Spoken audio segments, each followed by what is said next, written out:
Guys, मान लीजिए कि जिस देश में आप रहते हैं उस देश पर कोई दूसरा देश आकर या उसकी सेना आकर कब्जा कर ले तो क्या होगा। यह मंजर कितना खौफनाक होगा ये तो आप समझ ही पा रहे होंगे। और आज कुछ ऐसा ही हो रहा है अफगानिस्तान के लोगों के साथ, जहां पर तालिबान ने अपना कब्जा कर लिया है। पर सवाल यह उठता है कि अफगानिस्तान की सेना आखिर कर क्या रही थी, उन्होंने तालिबानियों को अंदर आने कैसे दिया।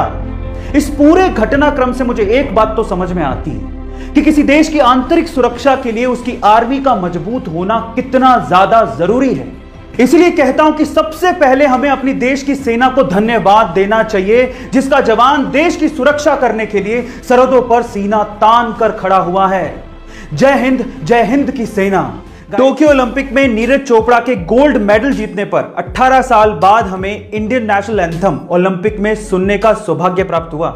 लेकिन सवाल यह है कि नेशनल एंथम की शुरुआत सबसे पहले किसने की। चलिए मैं आपको बताता हूं। सबसे पहले नेशनल एंथम की शुरुआत करने वाला देश था जापान। लेकिन मैं आपकी जानकारी के लिए आपको बता दूं कि ग्रीस ऐसा देश है जिसका नेशनल एंथम सबसे लंबा है। युगांडा ऐसा देश है जिसका नेशनल एंथम सबसे छोटा है। लेकिन साइप्रस ऐसा देश है जिसका नेशनल एंथम है ही नहीं। पर इंडिया, इसका नेशनल एंथम सबसे निराला है। मंदिर में चढ़ाए गए फूल अगले दिन कचरे में फेंक दिए जाते हैं, लेकिन किसी के लिए वो कचरा है तो किसी के लिए बिजनेस का आइडिया।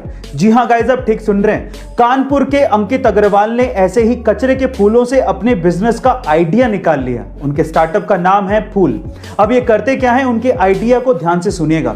सबसे पहले तो मंदिर में चढ़ाए गए फूल जो कि अगले दिन कचरे में फेंक दिए जाते हैं, उनको ये लोग इकट्ठा करते हैं और उसके बाद उन्हें प्रोसेस करने के बाद बहुत अच्छी क्वालिटी की अगरबत्ती और धूप बत्ती बनाई जाती है। अब ये आइडिया इतना फैंटास्टिक क्यों है? क्योंकि ये दो सॉल्यूशन देता है। पहला तो फूलों का कचरा कम हो गया है और दूसरा उसी से ही एम्प्लॉयमेंट जनरेट हो रहा है। भारत ने अभी तक टोक्यो ओलंपिक में 2 ही मेडल अपने नाम किए हैं, जिसमें से एक है सिल्वर और दूसरा है ब्रॉन्ज। मजे की बात यह है कि दोनों के दोनों मेडल्स भारतीय महिलाओं ने भारत के लिए जीते हैं, जिसमें से पीवी संधू पहली ऐसी भारतीय महिला बन गई हैं जिन्होंने इंडिविजुअली 2 ओलंपिक मेडल्स अपने नाम किए हैं। सबसे पहले तो लास्ट संडे को उन्होंने चाइना के खिलाड़ी को हराकर ब्रॉन्ज मेडल अपने नाम किया और फिर उससे पहले 2016 में रियो ओलंपिक में सिल्वर मेडल जीता था। इसी तरह से भारतीय इतिहास की वो पहली ऐसी महिला हैं जिन्होंने 2 इंडिविजुअल ओलंपिक मेडल्स अपने नाम किए हैं।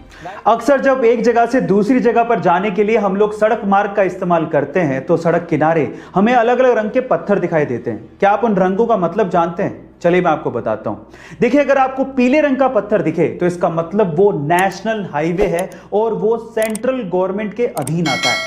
इसके अलावा जब आपको ग्रीन कलर का पत्थर दिखे तो इसका मतलब वो स्टेट हाईवे है और वो स्टेट गवर्नमेंट के अधीन आता है। जब काले रंग का पत्थर दिखे तो आप बड़े शहर या जिले में एंटर कर चुके हैं और जब आपको लाल रंग का पत्थर दिखे तो इसका मतलब यह है कि वो सड़क प्रधानमंत्री ग्रामीण सड़क योजना के तहत बनाई गई है और आप किसी गांव की तरफ बढ़ रहे हैं।